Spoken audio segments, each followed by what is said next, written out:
네, 김구라 경제연구소입니다. 전쟁이 이제 3주차, 그죠? 그래서 트럼프가 공언한 대로 4주에서 6주 정도 이제 끝내겠다 했는데 지금은 이렇게 전황이 이렇게 사실은 만만치가 않은 그런 상황인데요. 근데 또 워낙 이란 쪽도 그렇고 미국, 이스라엘 쪽도 그렇고 서로 어쨌든 간에 추구 전략을 모색을 해야 되기 때문에 전쟁이 또 종전될 수도 있어요. 근데 요즘 전쟁 같은 경우는 또 끝나도 끝난 게 아니더라고. 그렇죠. 예. 결국은 이스라엘은 이번에 끝내고 싶어 하는 거고, 그러니까 이란의 소위 군수시설을 완벽하게 박살내거나 아니면 군수시설이 좀 남아있다고 하더라도 서로 치고받아서 이스라엘에 신경 쓸 수 없도록 망가뜨려 놓는 게 목적일 텐데, 미국의 목적이 동일하냐는 알 수 없죠. 네. 현재 지금 미국이 그 하르그 섬? 네. 거기에 있는 원유 시설까지 만약에 타격을 한다면은, 그러면 유가는 꽤 높은 수준에 오랫동안 머무를 수 있고, 그 다음에 이제 환율도 벌써 1,500원을 막 근접하고 있어서, 네네.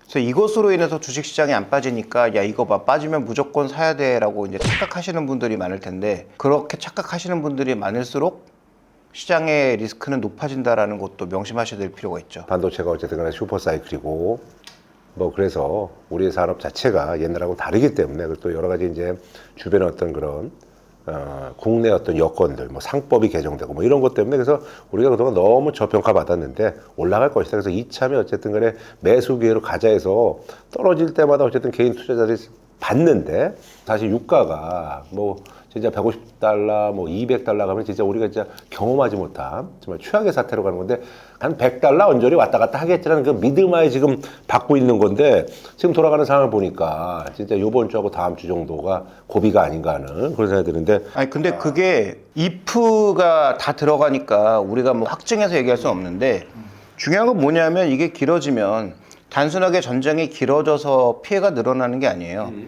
러시아 우크라이나 전쟁도 4년째 하고 있잖아요. 맞아요. 그러니까 초반에는 엄청나게 영향을 줬지만 어느 순간인가부터 글로벌 금융시장에 영향이 없죠. 그냥 무뎌지죠. 근데 그 핵심은 결국은 유동성이 계속 공급됐기 때문이에요. 근데 지금의 이란 사태는 유동성을 말릴 수 있기 때문에 위험하게 보는 거예요. 왜냐하면 원유.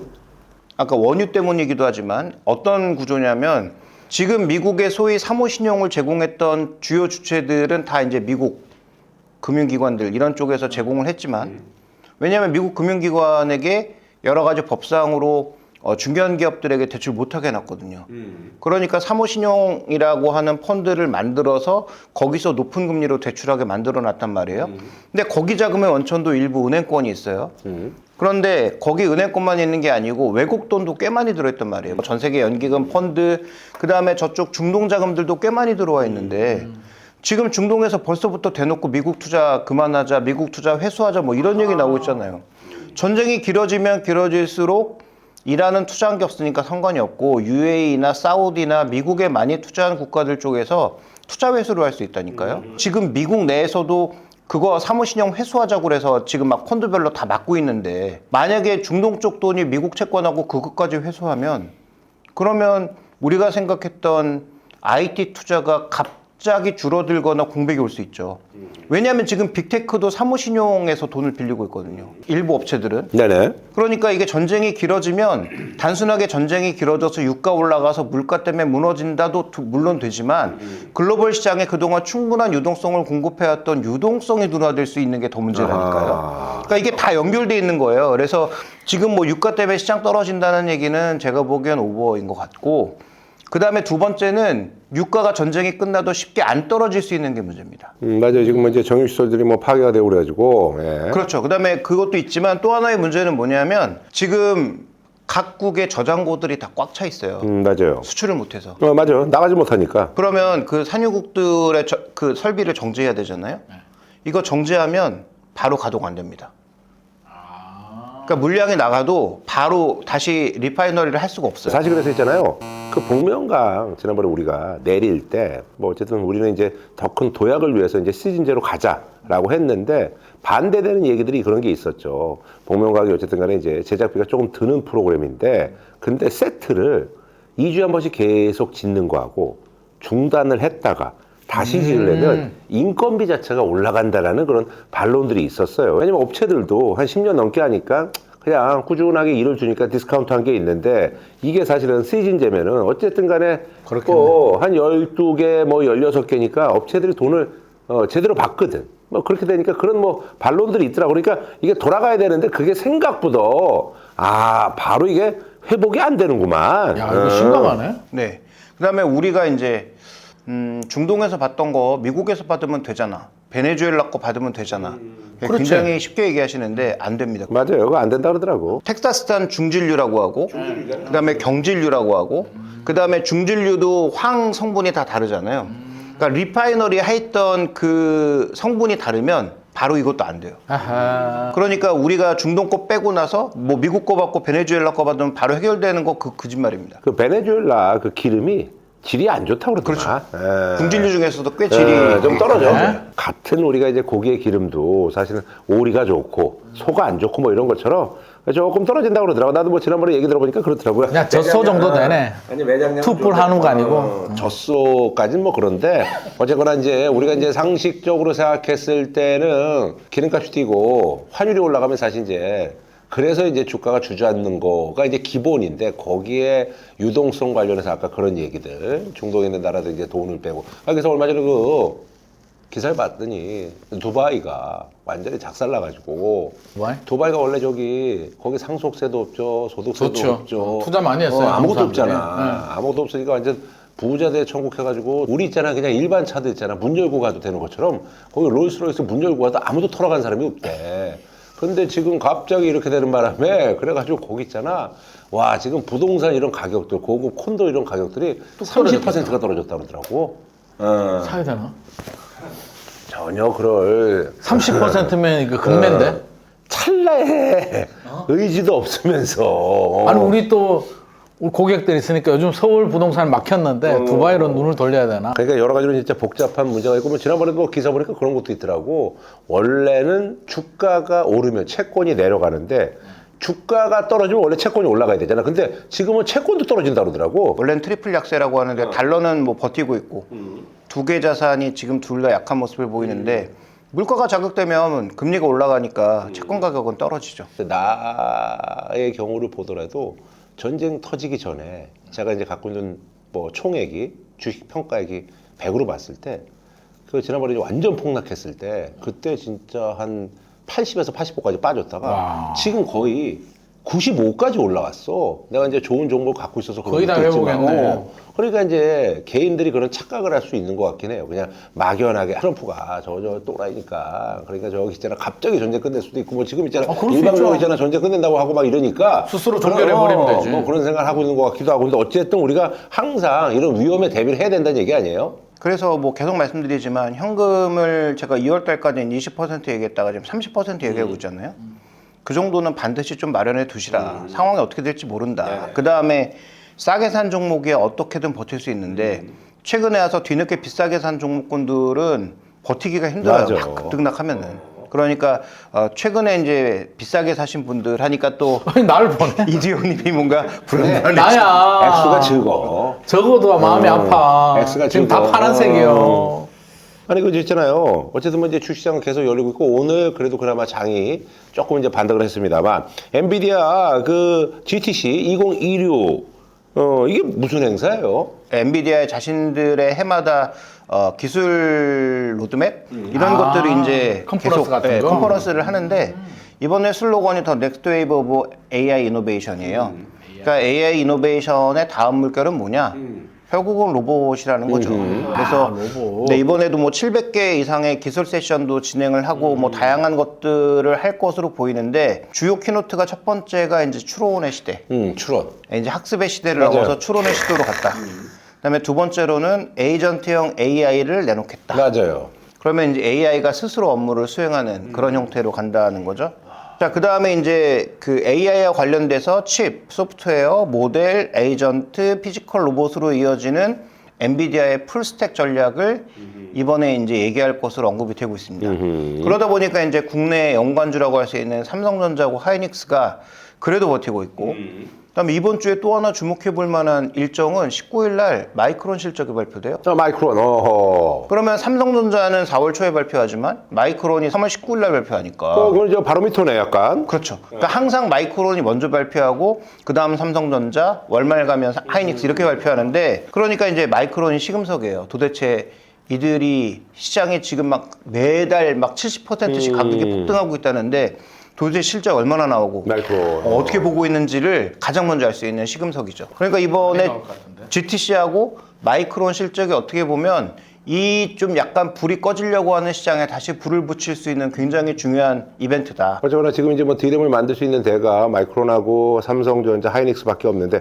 마이크론이 사실 그 시장을 100으로 봤을 때 이제 살아남은 세 업체 중에서 제일 딸리잖아요. 그 5-3이라고 봐야죠. 532인데 2가 실적이 지금 뭐 예상되는 게 뭐 삼성전자 이렇게 비교해보면 어느 정도? 뭐 실적도 그냥 그 정도 수준인데 일단 마진율 이런 것들이 계속 시장 예상치를 상회하고 있어요. 미국에서 이제 직접 이제 뭐 어쨌든 간에 공급을 하니까. 뭐 그것도 그렇지만 가격 자체가 계속 올라서 매 분기마다 실적은 시장 예상치를 항상 넘고 있고 가이던스도 항상 예상치를 넘어서고 있다. 근데 그 매 분기 반복되니까 이제는 약간 당연지사로 생각하죠. 이거 안 넘으면 안 되는 거예요.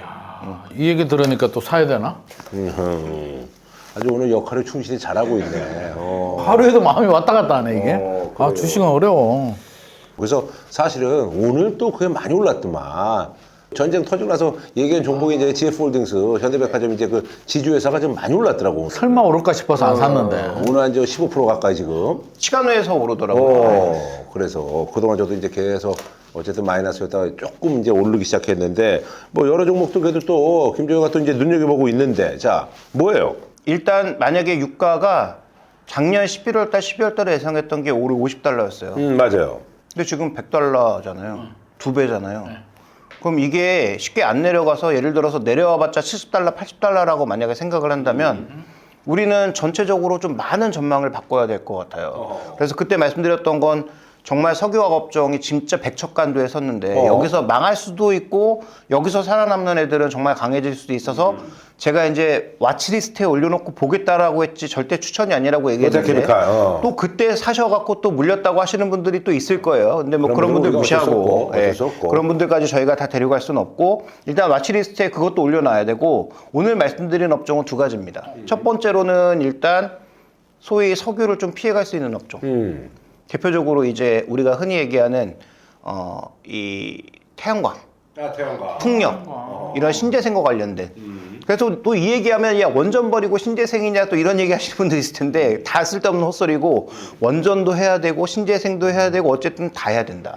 왜냐하면 고유가 상황으로 가고 이렇게 천연가스 가격까지 같이 연동해서 올라가면 우리 지금 발전의 기본이 천연가스인데 그러면 우리 전력 비용 계속 올라갈 수밖에 없는데 그러면 전력을 만들어낼 수 있는 건 다 해야 되는 것 아닌가? 라는 생각을 할 수밖에 없는 거예요.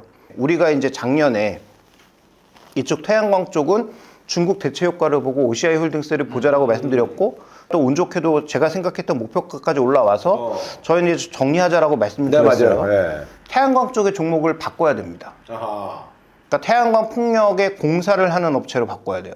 앞으로 이제 뭐 이제 발전 설비 이제 지어야 되니까. 그렇죠. 그래서 SK 이터닉스라고 하는 회사가 SK그룹의 계열사인데 최근에 주가가 많이 올랐어요. 많이 올랐어. 네. 그래서 쫓아가기가 조금 두렵긴 하지만 조정이 온다면 이런 종목군들 관심 가질 필요가 있는 게 SK 이터닉스. 네, 여기가 지금 뭐 하는 업체냐 하면 SK그룹의 산하에서 풍력 짓고 태양광 공사를 해요. 그 다음에 지금 미국의 일부 또 그런 재생에너지 단지들을 갖고 있습니다.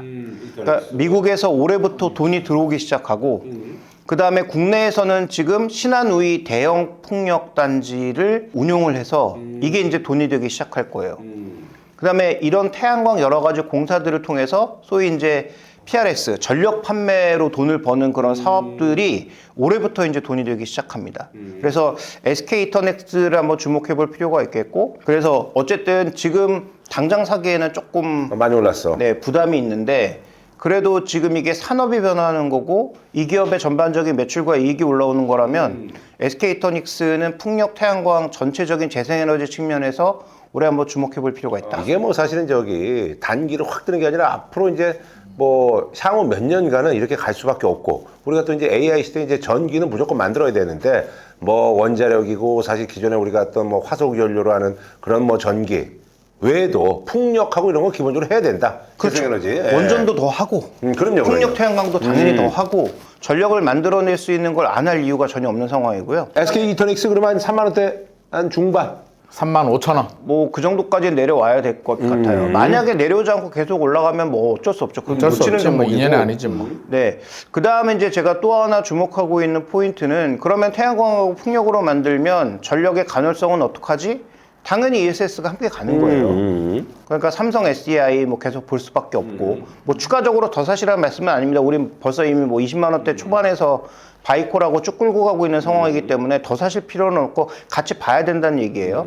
그 다음에 이제 여기서 또 질문이 나올 수밖에 없는 것. 야, 포스코 퓨처엠이 급락해서 어떡할 거야가 또 분명히 아마 질문으로 나올 겁니다. 근데 제가 그때 강연 때도 말씀드렸지만 가격의 변화를 두려워하지 말고 가치의 변화가 생겼을 때 두려워하라고 말씀드렸잖아요. 왜 빠졌냐면 중국의 음극재에 관세를 부과 안 한다는 것 때문에 빠진 거예요. 근데 포스코 퓨처엠을 말씀드렸던 것도 중국 대체 효과를 기대하기 때문에 말씀드렸던 건데 미국에서 당장 대체 효과를 기대할 수 있는 데가 아무 데도 없다 보니까 결국 여기서 계속 만들려면 소위 이제 ESS 만들고 하려면 중국 걸 빼면 만들 수가 없어요. 왜냐하면 음극재 자체가 없으니까 중국을 빼면. 그러니까 여기는 관세를 결국은 부여 안 하기로 한 거라서 그날 이제 급락을 했죠. 그러면 잘 생각해 보세요. 가격은 많이 빠졌습니다. 그런데 미국하고 그럼 유럽은 계속 이렇게 끌려갈 건가 중국에. 저는 오히려 더 이를 갈고 안 끌려갈 생각을 할 거라고 보거든요. 그렇겠죠. 그럼 대체할 데가 어디냐? 없어요, 역시. 포스코 퓨처엠에 없습니다. 그럼 이런 급락을 이용해서 아 이건 가치의 변화가 아니라 가격의 변화라고 생각하신 분들은 저점이 어딘지 모르니까 분할매수 관점에서 조금씩 더 사셔야죠. 그러니까 이거를 뭐 손절한다든지 아 이제 빠졌으니까 어떻게라고 고민하시는 건 제가 보기엔 좋은 투자 전략은 아닌 것 같다. 근데 그 저기 포스코 퓨처엠 같은 경우는 이제 지난번에 급락했을 때 사실 김종효가 저한테 좀 던지라고 그래서 사인을 줘서 전 던졌거든요. 좀 먹고. 네. 아 근데 다시 들어가라는 얘기예요? 다시 들어가야죠. 아 지금 그거 얼마지 포스코 퓨처엠? 91,200원입니다. 아 그럼 이제 그 정도면 괜찮다는 얘기예요? 이 정도면 괜찮은 거예요? 뭐 분할 매수 관점에서는 조금씩 사도 되죠. 아 포스코 퓨처엠. 그래서 지금 포스코 퓨처엠 같은 경우에도 중장기적으로는 결국은 양극재부터 음극재까지 로드맵이 다 있는 상황이니까 그 다음에 여기도 이미 유상증자를 해서 투자할 수 있는 총알은 마련해 둔 상황이니까 그러면 내가 사고 싶은 종목의 가격이 더 싸졌네라고 생각하고 사야 될 때가 아닌가라고 저는 그렇게 봅니다. 아 포스코 퓨처엠. 네. 그 다음에 또 한 가지 업종은 뭐냐면 와, 오늘 왜 이렇게 많이 얘기하는 거야? 아니, 그러니까 업종 두 가지를 얘기한다 말씀드렸죠. 업종 두 그러니까 개? 네, 그 포스코 퓨처엠은 급락해서 이제 제가 서비스 차원에서 말씀드리는 거고, 자 그다음에 또 하나의 업종은 뭐냐면 이것도 당장 되지는 않을 수 있는데 이렇게 유가가 급등하다 보니까 조금이라도 석유를 대체할 수 있는 건 다 해야 돼요. 그럼 그 중에 하나가 뭐가 있을까? 바이오 디젤이 있습니다. 아, 바이오 디젤. 이 바이오 디젤을 뭐로 만드냐면 폐식용유 같은 걸로 만들어요. 그래서 폐식용유 가져다가 이거 이제 중간에 이제 여러 가지 화학 처리를 해서 디젤로 만들어서 좀 더 발전한 것들은 항공유로 쓰고. 그러니까 항공유를 대체할 제일 비싼 그 항공유를 대체할 하나의 이제 그 모멘텀이 되고 또 하나는 지금 이미 하고 있는데 디젤의 4%를 지금 바이오 디젤을 섞어 쓰고 있습니다. 아. 유럽은 아마 6%인가 그럴 거예요. 근데 이것도 만약에 적정 수준을 섞어도 큰 무리가 없다면 더 섞지 않을까요? 그러니까 우리나라에 지금 이걸 하는 업체들이 몇 개가 있어요. 근데 시가총액이 너무 작고 그 다음에 거래 대금이 얼마 없어서 그래도 저희 거의 한 뭐 8만에서 10만 정도 보는데 제가 구체적인 종목을 말씀드리기 좀 그렇습니다. 왜냐하면 저희는 뭐 무슨 떴다당도 아니고 저희가 뭐 종목 띄우려고 하는 건 아니잖아요.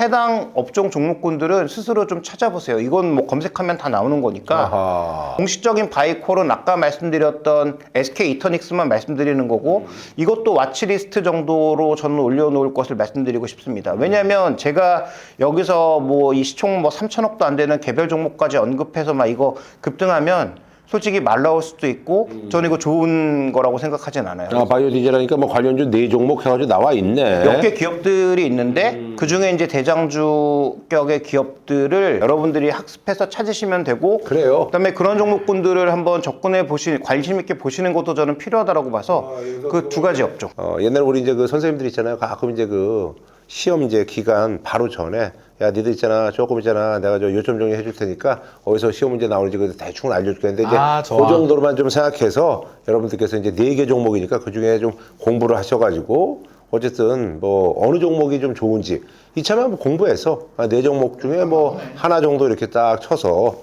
한번 좀 신경을 한번 좀 써보시길 바라겠습니다. 그냥 예. 일단 거기서 네 종목을 찾으실 때 그냥 네 종목 다 사야 되겠다 이런 생각을 절대 하시면 안 그럼. 되고 기업을 자세히 보시고 이게 바이오 디젤 기업인데 진짜 바이오 디젤이 매출 비중에서 얼마나 되는지 이 정도도 안 떠져보고 그냥 예를 들어서 검색해서 종목이 이거네 사야지 하시는 분들은 투자하지 마세요. 나보고 하지 마라 소리. 그러니까 찾아서 반드시 회사의 기업 내용을 보시고 정말 바이오 디젤에 얼마만큼 올인되어 있는지까지 반드시 확인해 보시라. 형님이 말씀하신 네 종목이 뭔지 모르지만 한 종목 정도밖에 없습니다. 알겠습니다. 진짜로?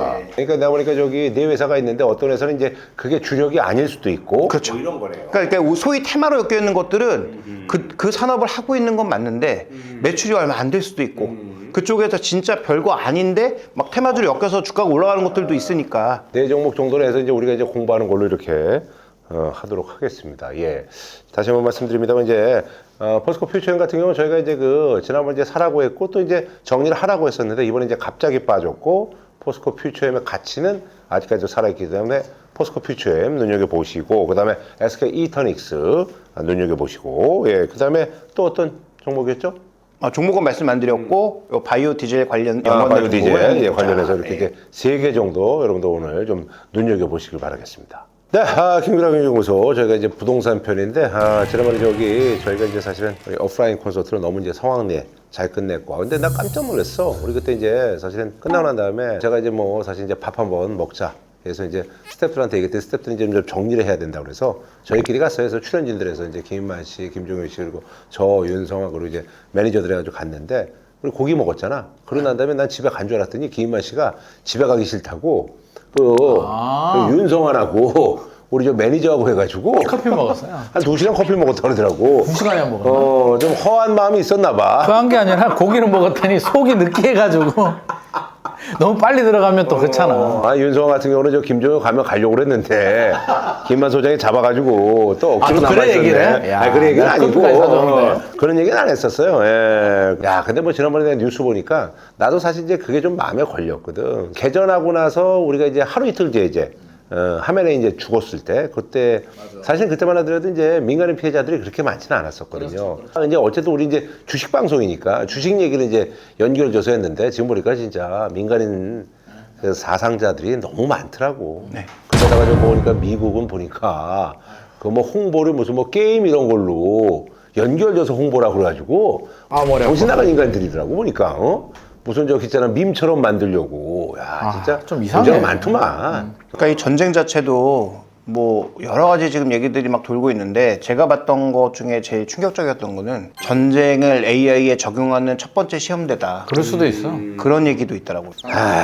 그러니까 좀 하루빨리 좀 이렇게 좀 끝났으면 하는 또 그런 바람이 있습니다. 예, 그래요. 자, 그나저나 사실 말이죠. 그 요즘 뭐 또 하정우 씨가 그 TVN에서 이제 드라마도 막 이세 뭐 건물주로 살아가는 법 뭐 이런 류의 어떤 그 제목을 하는데 어쨌든 간에 이제 뭐 우리가 건물주가 꾸민 사람들 너무 많잖아. 근데 옛날에도 골드러시 때 캘리포니아에 가면 거기에 다 금이 나오는 게 아니지 않습니까? 네. 잘 사야 돼. 건물주가 요즘 워낙 떠서 근데 옛날 건물 거지들이 너무 많았었거든. 그런 점이 잘 사야 되거든요. 그래서 이제 그 소위 말한 그 건물 거지가 된 그 주인공의 이제 얘기잖아요. 맞아요. 마침 또 그래서 이제 하정우가 또 이런 어쨌든 이제 드라마를 또 맡아서 하정우 얼마 전에 이제 그 건물 매각한 거. 그거에 대해서 제가 김만 씨한테 계속 얘기를 했더니 한 줄은 까먹었다, 한 줄은 뭐 했다 가지고 그러다가 지금 마침 또 시점이 잘 됐네. 내가 다 생각이 있어. 다 맞춰서 이런 거예요. 근데 많은 사람들이 생각했을 때, 생각보다 많이 안 올랐네?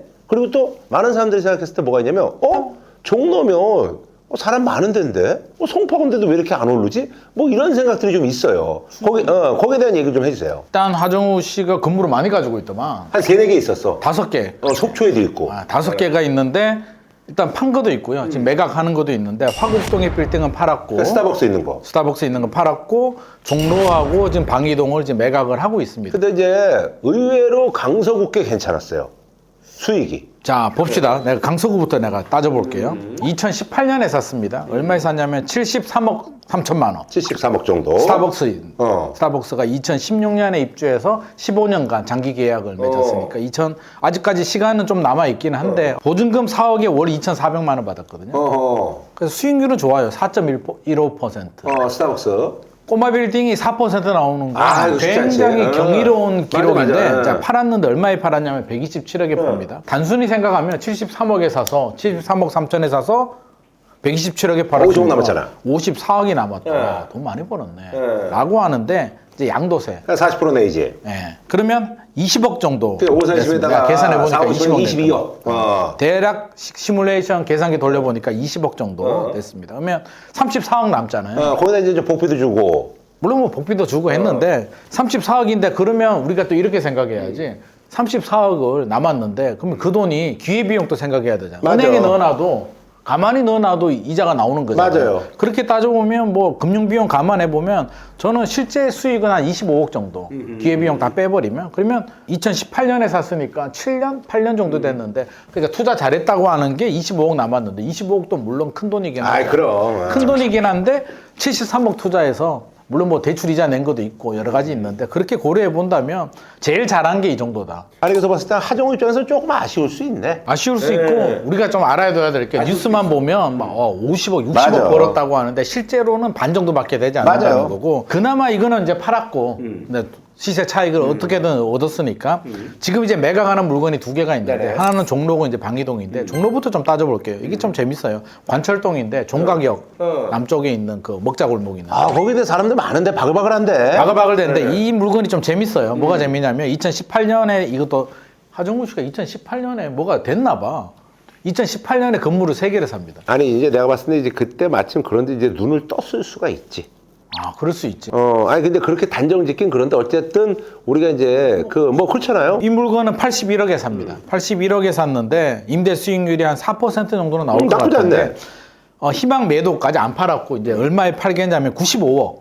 그러면 81억에서 95억. 14억 남는데 양도세 시뮬레이션 돌려보니까 3억 7천 정도 나올 것 같습니다. 그러면 실제 차익은 10억 정도? 그럼 뭐 이것저것 기회비용 빼버리면 한 3, 4억 정도? 거의 똔똔인데. 똔똔이죠. 재밌는 게 제가 뭐가 재밌냐면 이 물건이 땅이 있잖아요.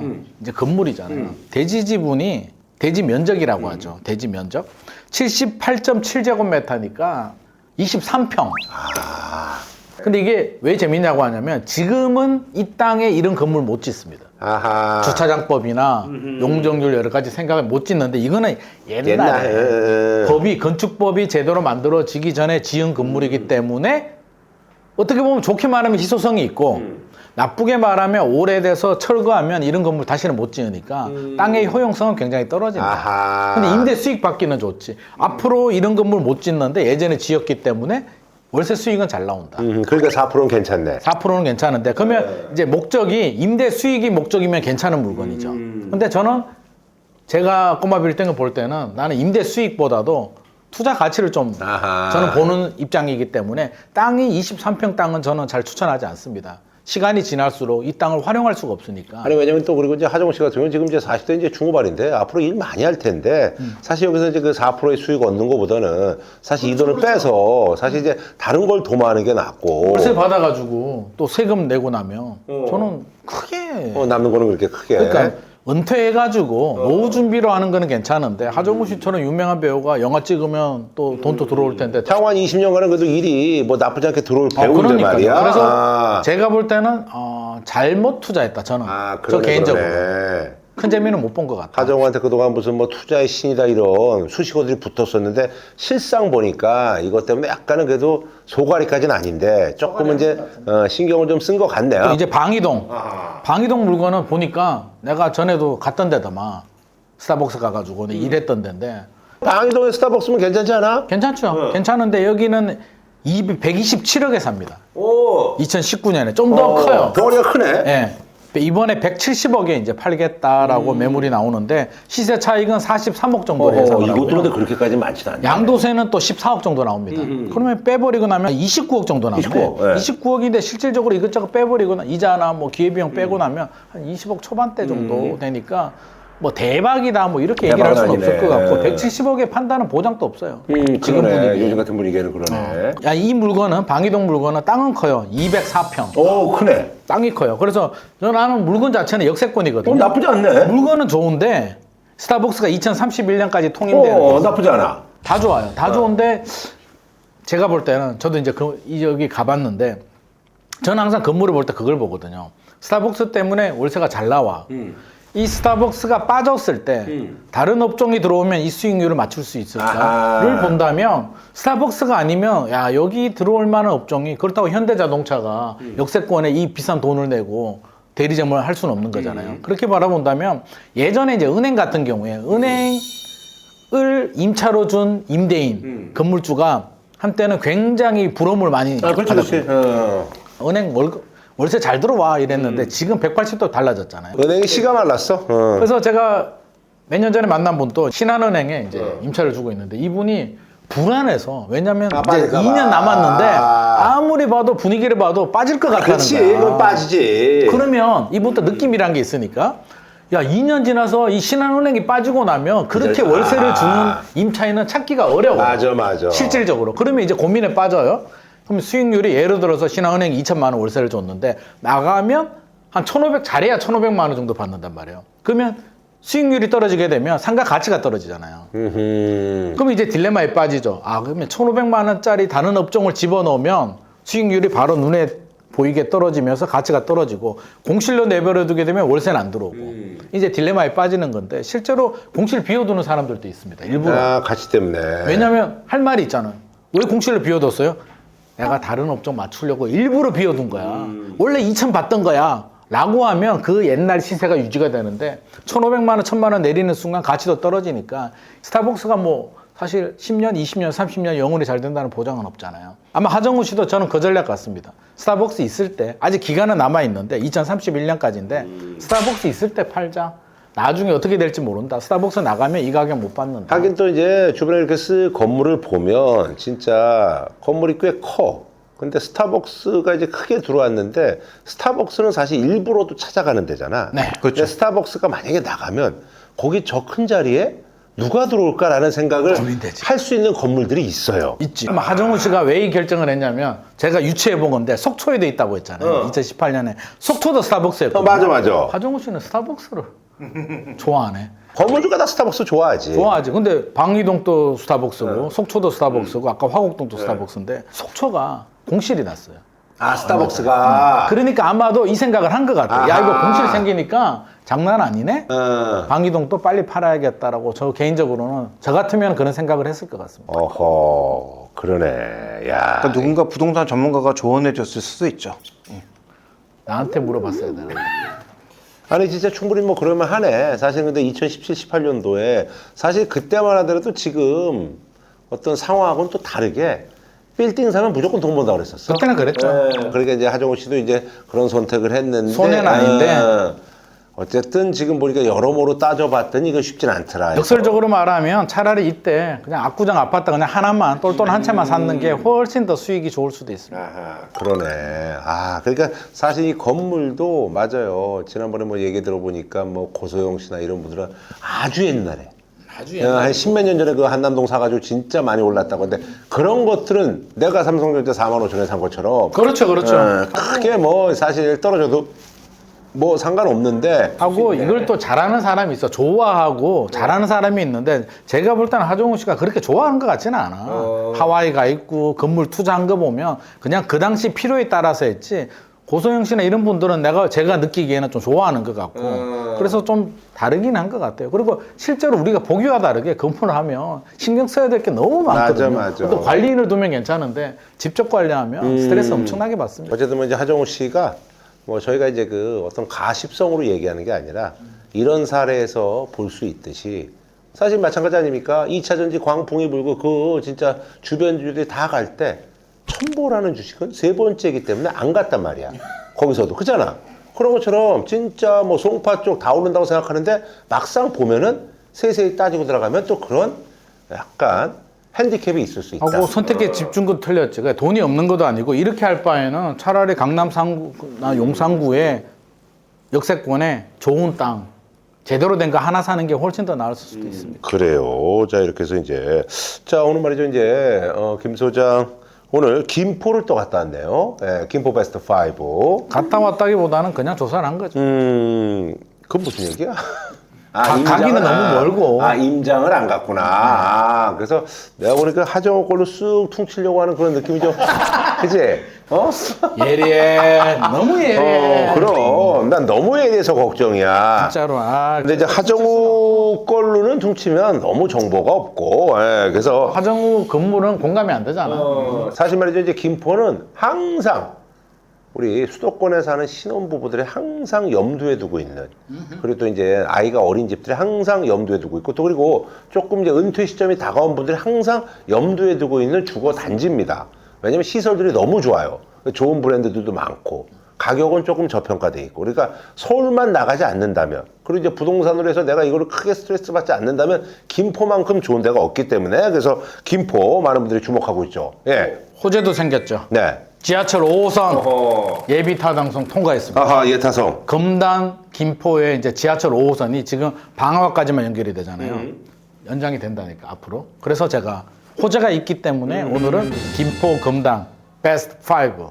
아하, 지금 이제 건담까지 있는데 이게 이제 김포 쪽으로 들어가는데 사실 이제 김포 하면 또 이제 여러 가지 이미지가 있는데 그 중에 하나가 이제 그거 정말 출퇴근 시간에 그거 있잖아. 골드라인. 그건 너무 힘들잖아. 그렇죠. 죽는다니까요. 그 몇 번 기다려야 될걸요? 보내고 막. 그거 있잖아. 진짜 해마다 뭐 진짜 나오는 뉴스 아이템 중에 하나야. 아침에 가보면 그 사람이 하도 많아가지고 저 계단 위까지 서 있다고 하더라고요. 그러니까. 그 정도. 그래서 5호선이 빨리 좀 개통되면 좋겠다는 맞아요. 바람을 가지고 오늘은 5호선 연장되는 역 주변의 베스트 5로. 그래요. 특집입니다. 특집.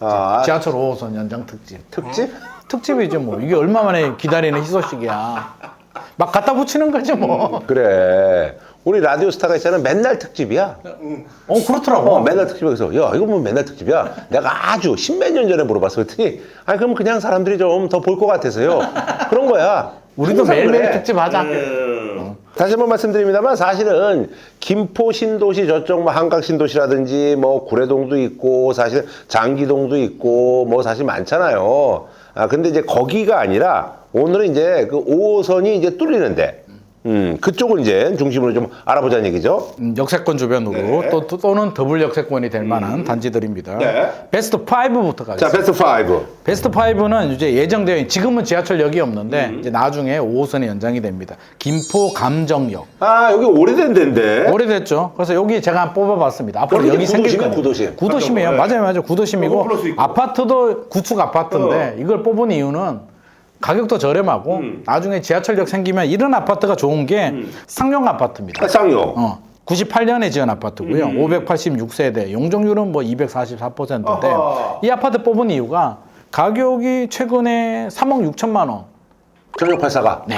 그것도 그게 최고가야. 여기는 있잖아요. 제가 왜 잘하냐면 거기 이제 홈플러스도 있고 그런데 맞아요. 여기 옛날에 이제 그 저희 동현이 외가 일원이 여기 살았었어요.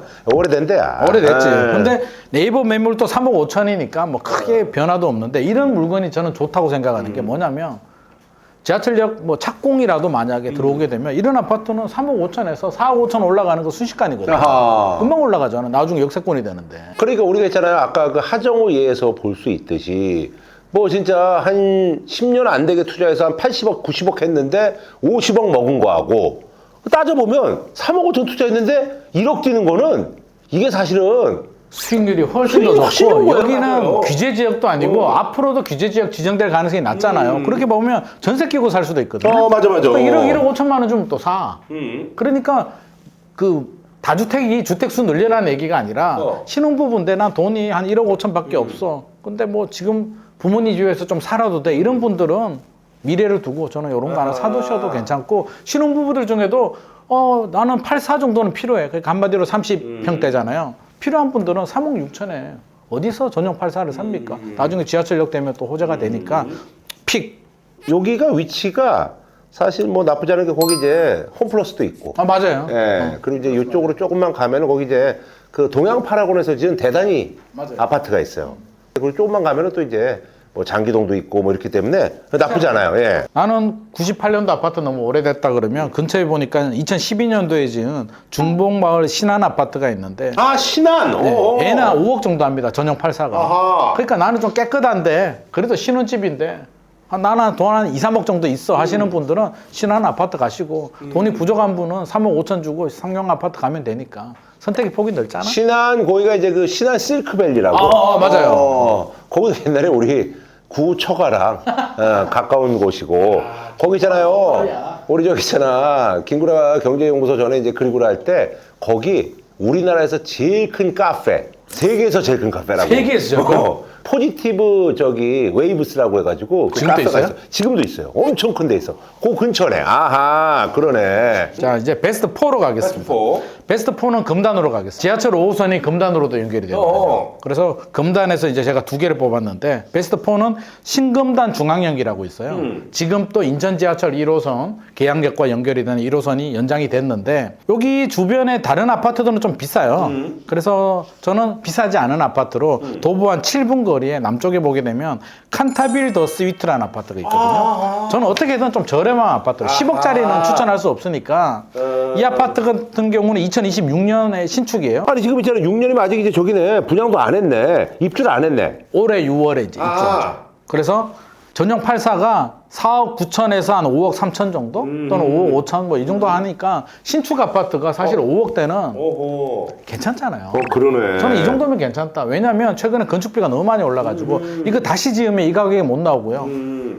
그 전라남도 해남에도 제가 얼마 전에 보니까 신축 아파트 분양을 하던데 4억 5천 하더라고 전용 84가. 진짜로. 브랜드도 없는 아파트인데. 아 그래? 해남 또 4억 5천 나오는데 아니 금단에 지하철역 도보 이용 가능하고 나중에 지하철 5호선도 연장되는데 야 이 가격이면 괜찮지 않아?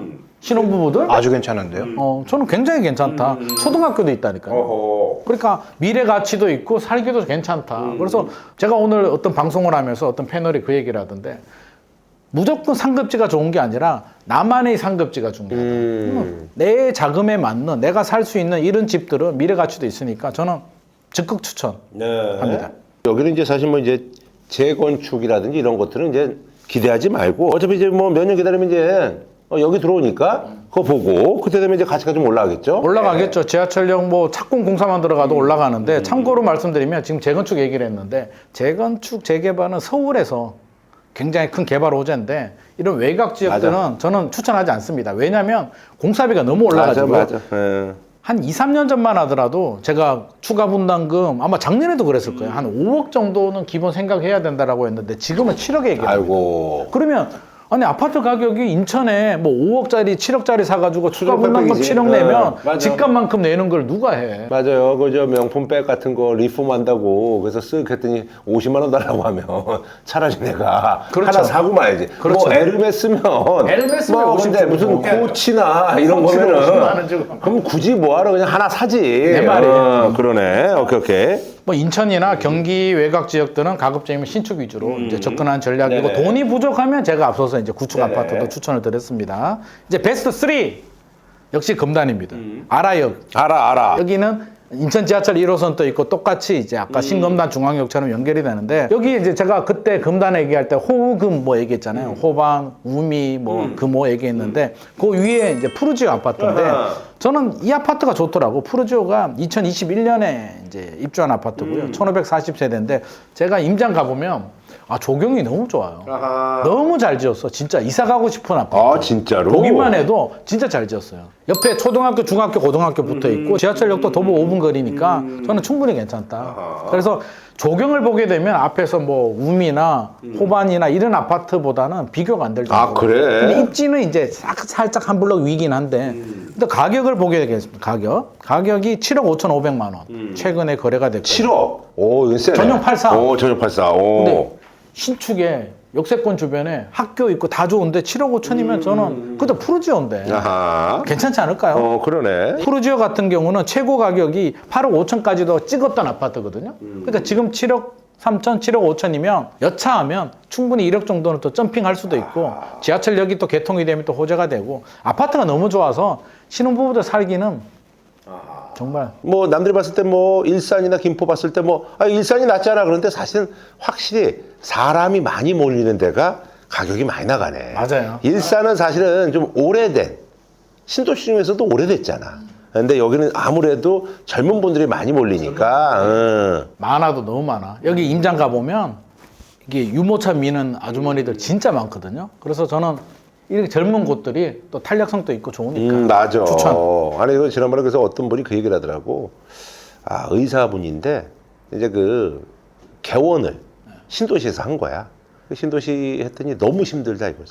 힘들어. 왜냐하면 아무래도 이제 그 오신 분들이 수도권에 아무래도 이제 서울로 출퇴근하고 거기에 이제 대기업이 있는 그런 맞아요. 곳에 이제 신도시이기 때문에 프라이드가 나름 프라이드 있어요. 신도시 프라이드 있어.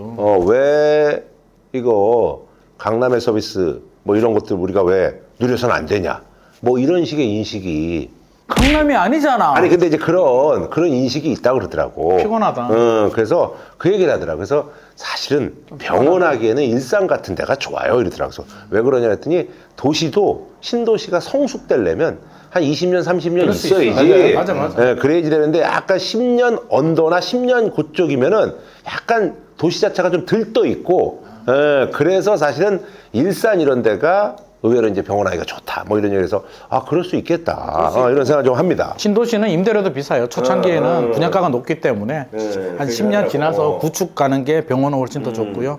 빨리 하자. 피곤하다. 베스트 2! 노동 이제 풍무로 가겠습니다.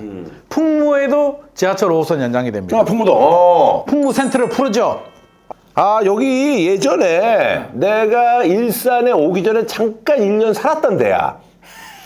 여기 저기 이마트 트레이더스 옆에 있는 맞아요. 잠깐 1년 살았었어. 여기 있잖아. 내가 방송에도 나왔었어. 방송에도. 진짜요? 내가 왜냐면 1년 살다가 이제 일산으로 옮기면서 동현이하고 그때 이렇게 이제 헤어졌던. 그리고 여기 서울 나기가 너무 좋아. 차 타도 서울 금방 맞아. 가요. 여기는 사실 그 골드라인 안 타도 돼. 김포에서는 사실 서울 접근성이 제일 좋은 거. 맞아. 이 아파트도 2018년에 입주했고 좋아. 2467세대. 얼마야? 가격부터 보겠습니다. 3월에 전용 84 6억 9천만 원 거래가 됐고요. 네이버 매물은 한 7억 5천만 원 정도 부르고 있으니까 좀 차이는 나는데 그래도 서울 가깝고 역세권의 2018년 지은 브랜드 아파트. 이 브랜드 아파트가 비브랜드하고 10% 정도 가격 차이가 나거든요. 그렇게 바라본다면 저는 이 아파트 6억 9천은 지금은 아마 못 살 것 같고 호가를 보니까 7억 5천 정도 하는데 그래도 풍무의 역세권에 주변 인프라 좋고 여긴 진짜 서울 다니기 진짜 좋아요. 진짜 좋아. 우리 동현이가 풍무중학교 나왔거든. 진짜로? 잘 알아. 아니, 내가 잘하는 데야. 학부모. 잘하는 데야. 아유, 오늘 야. 간만에 얼굴 표정이 밝다. 자, 베스트 원. 베스트 원은 이제 가격으로 갑니다. 가성비로 가는데 장기역으로 가겠습니다. 김포 한강 신도시. 장기역으로 가는데 고창마을 신형 GL이라고 있는데요. 물론 주변에 다른 아파트들도 괜찮은데 가성비를 한번 뽑아봤습니다. 장기동이 김포에서 말이죠. 제일 먼저 개발된 신도시예요. 맞습니다. 이 아파트도 2008년에 지었고 세대수는 좀 작아요. 267세대인데 지금 골드라인 장기역 연결돼 있고 나중에 지하철 5호선 연장되니까 더블 역세권 이제 되겠죠. 초등학교도 옆에 있는데 가격을 보면 전용 84 3월에 4억 3천만 원. 아하. 네이버 매물도 4억 3천이니까 거품도 없고 이런 아파트들이 진짜 올라가면 5천만 원 이런 금방 올라간다니까요. 전세도 놀라지 마요. 전세가 3억 5천이야. 별 차이가 없네. 그러면 1억 안 들잖아. 여기 규제 지역도 아니잖아. 나 1억밖에 없는데 집 못 사네? 살 수 있다니까요. 나중에 지하철까지 연장되면 올라가고 주변 인프라도 굉장히 좋아요. 맞아, 여기 좋아요. 그래서 저는 거품 싹 빼고 이런 데는 진짜 괜찮다. 근데 지하철 아직 하려면 좀 멀지 않았어요? 일단 지금 골드라인은 들어와 있으니까 골드라인 들어가 있고 물 지하철 시간은 그리고 걸리지. 여기 있잖아. 여기는 차까지 가능해. 저쪽에 우리가 이제 김포 신도시랑 한강 신도시 거기는 차 타고 다니기가 조금은 부담스러워. 4억 3천이면 몸이 좀 고생해야지 뭐. 어떻게 자본주의 사회에서. 그래도 이 정도면 괜찮다. 아까도 이제 김만 소장이 얘기했습니다만 이제 5호선이 연장이 되면서 이쪽이 5호선 연장의 어떤 혜택을 예정이다. 누릴 수 있는 그런 곳에서 진짜 특집 많네. 지하철 5호선 연장 특집에서 베스트 5에서 저희가 알아봤습니다. 네, 사연편입니다. 지난번에 그저 윤성화 씨의 활약이 대단했어요. 대단했어요, 진짜. 재밌더라고요. 재밌었어요. 근데 그때 우리가 저기 이제 여기 고깃집 갔잖아. 근데 마침 윤성화 씨가 저하고 이제 김인만 씨 옆에 이렇게 앉았었고, 그죠? 우리 이제 김종현 씨가 이렇게 앉았었는데, 그래서 우리가 이제 6명이서 고기를 먹어가지고, 2테이블 해가지고 이제 3명, 3명인데, 윤성환 씨가 계속 고기를 굽더라고. 그리고. 처음에는 제가 구웠는데, 마음에 안 들었는지 본인이 굽겠다고 하더라고. 김만 씨는 근데 항상 느끼는 거지만 참 잘 먹잖아. 네. 근데 사실 구우면서 먹기는 쉽진 않아. 그런가? 그러니까 윤성환이가 정말 고기를 잘 굽더라고. 근데 항상 제가 있잖아요. 그 고기 먹을 때 있잖아. 항상 느끼는 게 있어. 매번 느낄 때마다. 고기를 이제 굽는 사람들 있잖아. 굽는 사람들이 어쨌든 굽기 때문에 고기를 좀 덜 먹죠. 사실 이제 옆에 있는 사람들은 그냥 이렇게 젓가락씩만 해서 먹으면 되니까. 그러면 우리가 실컷 먹다 보면 잠깐 착각에 빠지는 거야. 고기를 굽는 사람이 고기를 안 좋아할 것 같은 착각에 빠져요. 그래가지고 그래도 나는 배 이제 어느 정도 이제 사가지고 안 먹는데 그래서 윤성원이가 고기를 잘 안 먹네. 얘 고기 안 좋아하나 보다. 그래서 내가 젓가락을 내려놓자마자 얘가 계속 먹더라고. 그래서 내가 보니까 진짜로? 그래 윤성원이가 그러니까 우리가 사실 보면 항상 그런 생각을 해야 돼. 고기를 구우면 못 먹어요. 근데 그거를 그냥 우리를 위해서 희생한다고 생각해야 되는데 얘가 고기를 안 좋아하나 이렇게 생각하더라고. 난 그것도 모르고 나 혼자 많이 먹고 아우 집에 가는 사람 붙잡고 늦게 하는데 커피 먹으러 가자고. 그래서 아주 그때 아주 진짜 맛있게 먹었던 그런 기억인데 윤성환 씨 어쨌든 다시 한번 감사드리면서 자 사연입니다. 이제 부동산 편인데요. 용인 수지에 거주하고 있는 40대 중반의 가장인데 중학교, 초등학교 다니는 두 아이 그리고 어머니를 모시고 있습니다. 아주 다복한 가족입니다. 예. 효자야. 그리고 아내와 저는 이제 맞벌이를 하고 있죠. 아마 이제 뭐 아내하고 이제 맞벌이 하니까 뭐 초등학교 정도는 그래도 어머니가 조금 이제 손길이 좀 필요하지 않을까. 어릴 때부터 봐주신 것 같아요. 자, 그래서 이제 저에 대한 어떤 그런 칭찬을 좀 해주셨고요. 그래서 이제 저희 채널도 이제 열심히 보고 있다라는 그런 말씀 감사드립니다. 어머니께서 있잖아요. 맞벌이인 저희 부부와 아이들을 위해서 13년 전부터 함께 살고 계십니다. 거의 이제 어머니께서 이제 케어했다고 봐도 무방합니다. 그리고 이제 어머님이 나이가 74세로 제가 뒤에서 읽었는데 그러니까 어머니께서 거의 50대 후반부터 아이들 키운 거예요. 예. 원래 이제 지내던 곳이 이제 경남 김해인데 아무래도 이제 김해에서 용인 뭐 정말 완전히 다르죠. 그죠? 예. 그래서 항상 감사한 마음으로 죄송한 마음이다. 어머니께서 말이죠. 아버지가 힘들게 장만했던 농장과 집을 정리하면서 약 13억 원의 자금이 생겼다. 이 돈을 어떻게 관리해야 될지 불안해하고 계신다고. 예. 어머니 입장은 또 그렇죠. 사실 이제 이게 또 본인이 또 이 돈을 뭐 이렇게 맘 놓고 쓸 수 있는 그런 환경도 안 돼요. 쓰지도 못해요. 왜냐면 사실 이제 그 김해에 있으면 뭐 작은 집으로 옮기고 주변에 이제 그 어르신들하고 해가지고 이제 뭐 놀러 다니고 그러면 되는데 여기는 사실 이렇게 아는 사람이 그렇죠. 거기만큼 없을 거고 그리고 또 사실은 또 그쪽에서 뭐 사실은 있는다 하더라도 다 농사 짓고 이런 분들이기 때문에 다 바쁘잖아요. 그러니까 또 본인만 또 이렇게 어디 이렇게 놀러 다니기가 쉽지는 않을 거예요. 그렇죠. 또 연세도 있으시고. 그래서 어머니께서는 이제 주식이라든지 연금 투자 경험은 전혀 없으시고 국민연금에도 가입하지 않으셨다고. 그래서 현재 별도의 수입이 없는 상황이다. 근데 이제 아무래도 이제 그 애들을 봐드리니까 뭐 어쨌든 간에 이제 애들 뭐 봐주는 명목으로 이건 뭐 아무리 부모지만 이거 당해줘야 되는 거고. 그렇죠. 월 120이면 이게 싸게 드리는 거예요. 그렇죠. 맞아요. 다른 사람 주면 더 많이 줘야죠. 그러니까요. 그래서 이제 어머니가 앞으로 이제 조금이라도 좀 마음 편하게 지낼 수 있는 방법이 무엇인지 저도 고민이 많다. 그러니까 내가 보니까 그나마 다행인 게 이 아들이 이 돈에 욕심내진 않네. 착한 아들. 아니 왜냐면 아들이 그리고 또 며느리가 상황이 나쁘질 않아. 쓱 뒤에 사연을 봤더니 둘 다 대기업 다니고 있어. 연봉도 높아요. 그러니까 나쁘진 않아요. 예. 그래서 이제 뭐 나름 이제 본인이 이제 좀 대안을 좀 생각해 본 거야. 10억 원 정도의 아파트를 투자. 그래서 지역 및 아파트는 미정이다. 아무래도 이제 15억 원이면은 근데 어쨌든 간에 우리가 그래도 조금은 상급지 개념으로 생각을 한다면 사실은 이제 조금 이제 전세 끼고 그죠? 이분도 이제 용인이니까 예, 그죠? 이 지역은 뭐 이제 전세 끼고 이제 살 수 있으니까 어머니가 갑자기 여기서 돈 생겼다고 해서 서울 사고 이러는 거 좀 아니잖아. 그렇죠, 그렇죠. 그러니까 토제 미적용 아파트가 있고 토제 적용 아파트. 근데 이거는 실거주에 어머니가 따라서 다른 거기 가서 거죠. 살아야 되는데 그러면 아마 제가 봤을 때는 이분 뭐 집 정리하면서 해가지고 이렇게 이제 글로 이제 옮기자는 얘기인데 그것도 사실 쉽지 않고 아니면 상가 투자 지역 및 건물은 미정이다 해서 임대 수익이 발생하는 상가 투자에서 수익률 4%에서 5%. 아니면 조금 뭐 추가 대출을 발생시켜가지고 지금 있는 금액이 한 13억 정도 되는데 거기서 조금 더 발생시켜가지고 조금 큰 투자, 뭐 꼬마 빌딩, 뭐 사실 용인 같은데 아니면 뭐 연립주택이라든지 이런 것들도 있을 수 있고 아니면 그냥 은행이자 수입 2.8에서 3% 안정적이지만 너무 보수적인 선택이라 생각하고 아니면 자산관리 서비스 그리고 이제 주식 투자인데 주식 투자는 어머니 성격상 불안해하셔가지고 사실상 어렵다 해서 그러면서 이제 우리 이제 아드님이 국내 대기업 다니고 배우자도 국내 대기업 둘 다 연봉 9,900인 거 보니까 제가 봤을 때는 이제 둘이 뭐 사내일 수도 있고 사내 커플일 수도 있고 그러네요. 어머니가 52년생. 어머니가 젊으신 거예요. 그죠? 많이 젊으시네. 네. 그리고 이제 지금 살고 있는 아파트가 한라 프로방스 용인 수지에 용인. 1차 46평이니까 뭐 5 식구 살기에는 그렇게 괜찮을 것 같습니다. 나쁘진 않습니다만 이제 애들이 크면서 근데 이제 방 하나씩은 좋겠죠, 그죠? 그렇죠, 그렇죠. 그럼 뭐 이제 4개니까 뭐 이건 나쁘진 문제는 않은데 없을 것 자 그래서 비교적 이제 명확하게 어쨌든간에 이제 뭐 여러 가지 상황들이 설명이 됐는데 어때요? 본인은 엄마라고 생각하고 한번 해. 아니면 엄마라고 해서 감정이입이 안 되면 그냥 우리 이모, 막내 이모 정도라고 생각하고 감정이입 되지. 우리 어머니 같으면 일단 저한테 13억을 좀 주시면 제가 알아서 좀 해보겠다 그러겠죠. 그러니까 감정이입을 하면 안 될 것 같고 우리 김인만 씨는 항상 그런 생각이 있어. 부모가 잘 살면 그 돈이 내 돈이다 라고 생각하고 있더라고. 어떻게든 노리고 있지. 그러니까 자 어때요? 일단 제가 볼 때는 제일 염두에 둬야 되는 게 최근에 이제 화두가 이제 세금이잖아요. 그래서 이제 나이 드신 분들이 이제 어떻게 하면 세금을 좀 적게 내고 왜냐면 상속세 증여세가 꽤 부담스럽기 때문에 그래서 나이가 74세예요.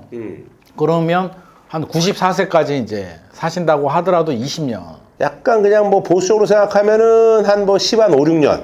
아니면 좀 낙관적으로 생각하면은 한 뭐 진짜 20년 정도. 자, 하나씩 따져보게 되면 저는 상가 투자하는 것도 반대합니다. 왜냐면 지금 상가 투자해서 이분 어머님께서 뭐 굉장히 뭐 생활이 힘들다든지 고정 수익이 필요한 것 같지는 않아요. 그리고 상가 투자하면 나중에 이제 팔 때 상속을 하거나 하게 되면 여러 가지 황금성도 떨어지게 되고 사실 저는 지금 분위기상 임대 수익률도 잘 안 나오기 때문에 일단 추천하지 않습니다. 그리고 아파트 사는 것도 생각을 해보게 되면 자 10억짜리 삽니다. 10년, 20년 후에 이게 20억, 30억 갈 수도 있잖아요. 뭐 20억 정도 가다 치고. 20억이든 뭐 올라갈수록 세금이 늘어나잖아요. 그치. 늘어날수록 지금 말이야 20억이야. 지금 상황에서 증여한다. 상속한다. 얼마 내야 돼요?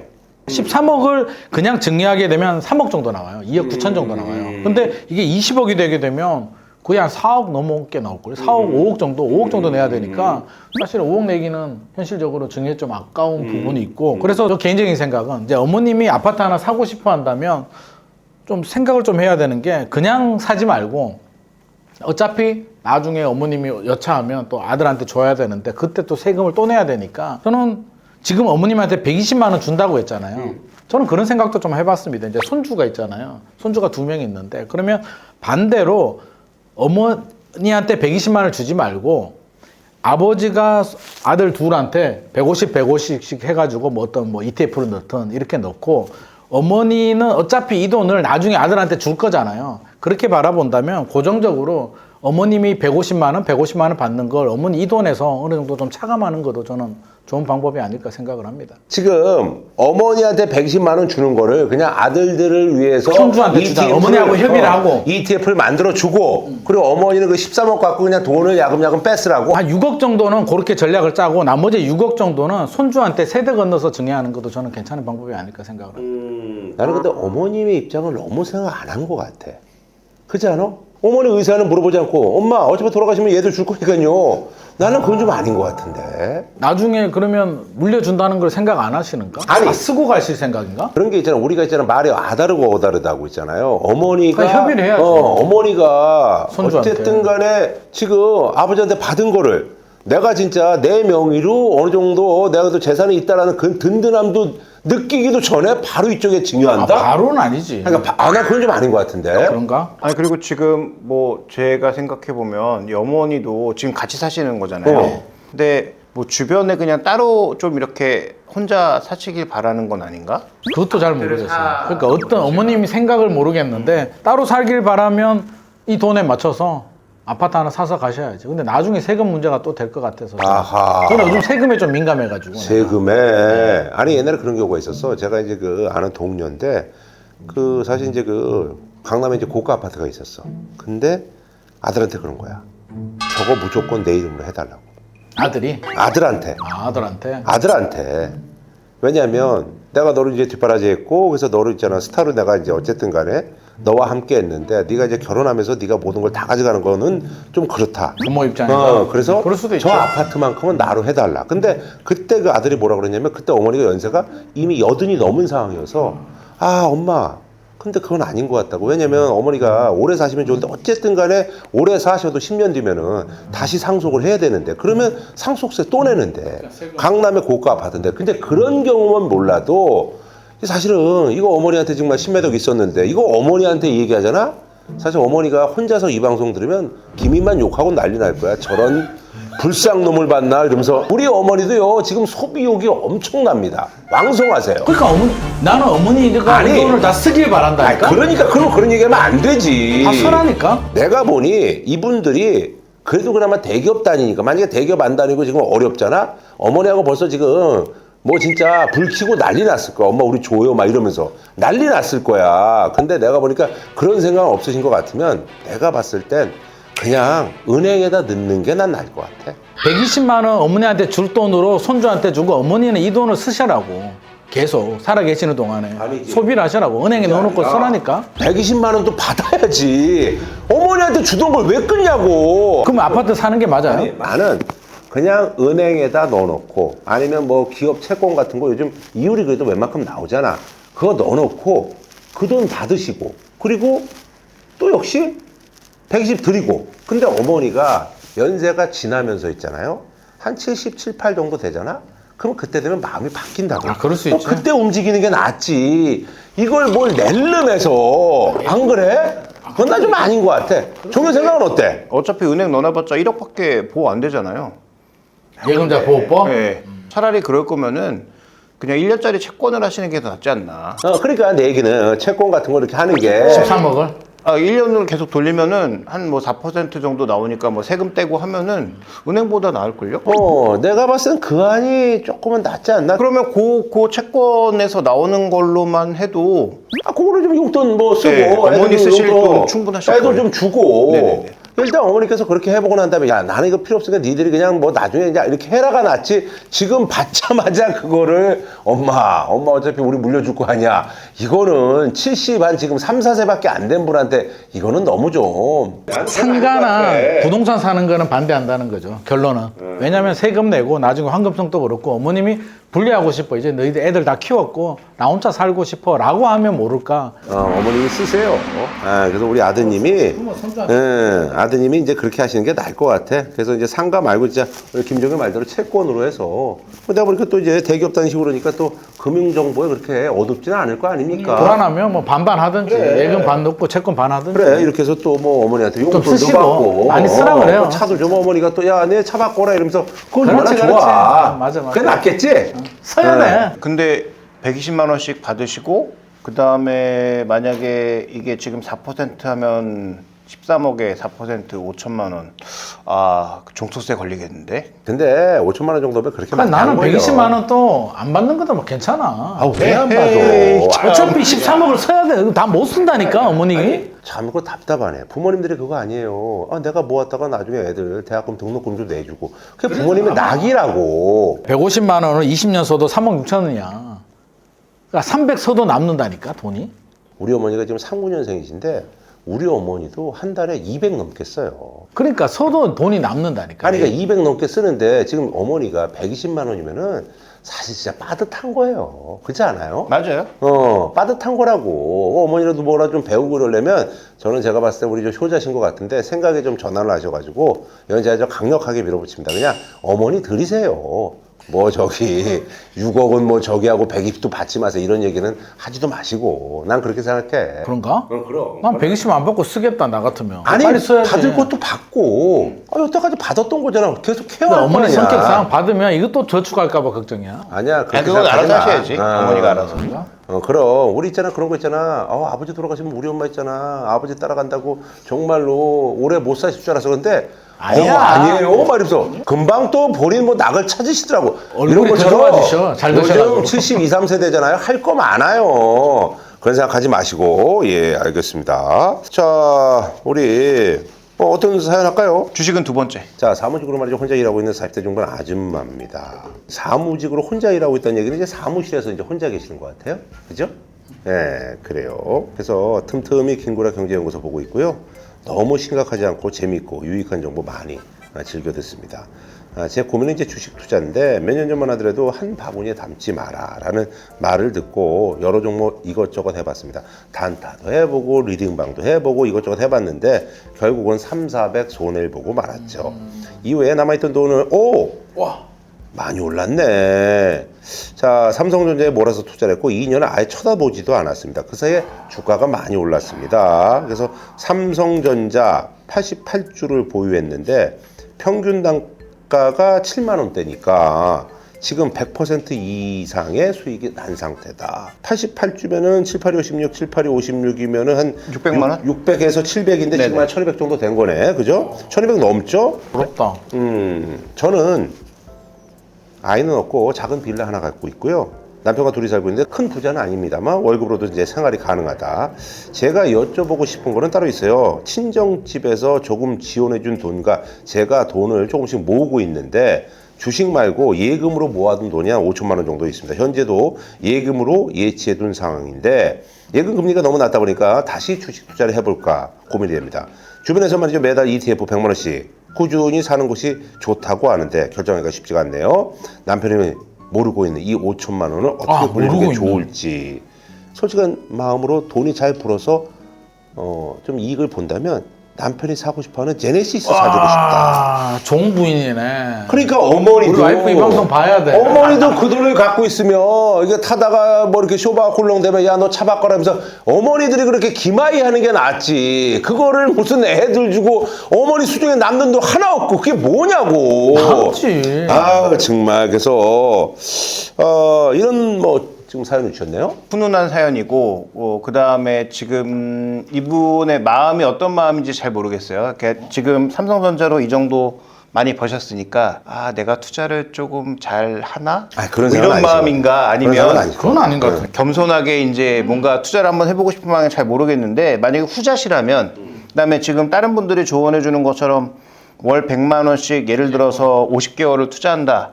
마음을 먹으셨다면 뭐 고배당도 좋은데 하나의 방법인데 만약에 이제 상황 따라서 옮겨 타실 수 있으면 지금은 코스닥 쪽으로 가시는 게 더 맞기는 하죠. 단기적으로 봤을 때.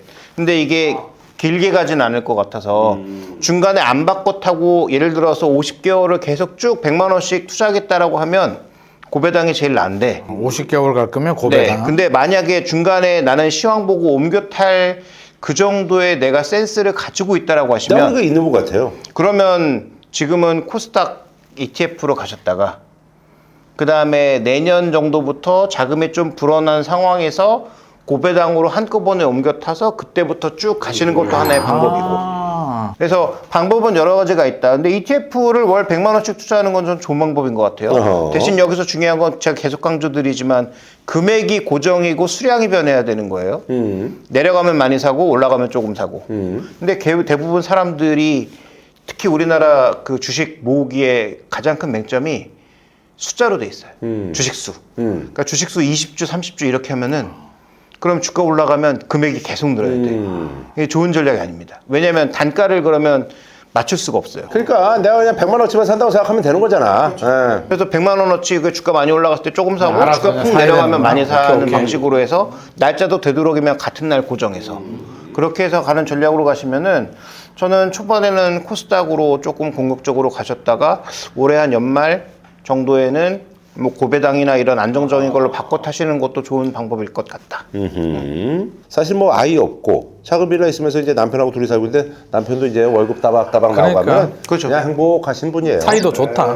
사이도 좋고 해서 그리고 이제 사실 5천만 원 또 이렇게 있는 것도 사실은 뭐 그래도 여유가 좀 있잖아. 아, 그럼요. 마음속에 마음속에 좀 든든하죠. 여유가 있고 내가 보니까 그래서 좀 제네시스 말고 다른 차를 한번 좀 생각해 보세요. 왜요? 그러니까 그만큼 이제 사연이 큰 무리가 없기 때문에 제네시스 말고 말이야. 그럼 뭐 그랜저? 다른 차 어때라고 이제 물어보고 싶을 정도로 사실은 사연은 아주 행복한 사연이다. 그럼요. 근데 저기 만약에 아내가 예를 들어서 차를 선물해줘. 어떤 차를 받고 싶어요? 이런 아. 상황이야. 와, 난 아반떼만 받아도 좋을 것 같아. 그냥 주면 좋은 거 아, 아닌가? 그래? 그냥 밖에 팔아야지. 그래. 차 있는데 뭐 2대 가지고 뭐해. 그래요. 선물만 해줘. 제가 우리가 이제 뭐, G70, G80 정도 해주면 둘이 다니면서 얼마나 좋겠어요. 너무 좋을 것 같아요.